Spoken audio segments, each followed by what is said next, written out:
पौराणिक मान्यताओं के अनुसार जब सृष्टि के रचयिता ब्रह्मा जी ने इस संसार की रचना की, तब उन्होंने मनुष्य, पशु पक्षी और समस्त जीवों को तो बना दिया, लेकिन शीघ्र ही उन्हें एक बड़ी कमी महसूस हुई।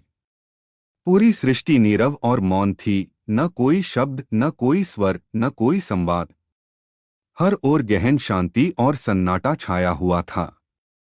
इस खामोशी से ब्रह्मा जी असंतुष्ट हुए। उन्होंने सोचा कि बिना वाणी, बिना ज्ञान और बिना संगीत के यह सृष्टि अधूरी है।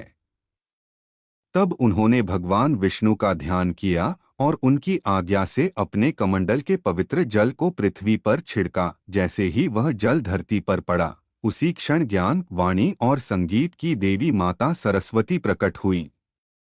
वे श्वेत वस्त्रों से सुशोभित थीं, 4 भुजाओं वाली थीं और उनके हाथों में दिव्य वीणा विराजमान थी।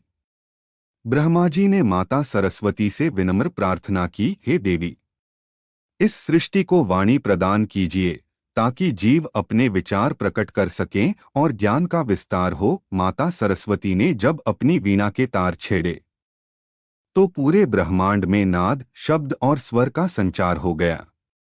मनुष्य बोलने लगा, पक्षी चहचहाने लगे और सृष्टि में ज्ञान व चेतना का प्रकाश फैल गया। इसी दिव्य घटना की स्मृति में यह दिन वसंत पंचमी के रूप में मनाया जाने लगा, जिसे ज्ञान पर्व भी कहा जाता है। कामदेव से जुड़ी दूसरी मान्यता। एक अन्य कथा के अनुसार इसी दिन भगवान शिव ने तप में विघ्न डालने पर कामदेव को भस्म कर दिया था।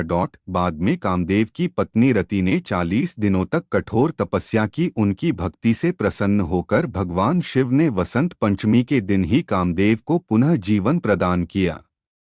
इस कारण वसंत पंचमी को प्रेम, सौंदर्य और नवजीवन का भी प्रतीक माना जाता है। वसंत पंचमी का सांस्कृतिक महत्व। वसंत पंचमी के दिन मां सरस्वती की विशेष पूजा की जाती है। विद्यारंभ संस्कार किया जाता है। पीले वस्त्र, पीले फूल और पीले पकवान अर्पित किए जाते हैं। पीला रंग ऊर्जा, ज्ञान, आनंद और समृद्धि का प्रतीक माना जाता है।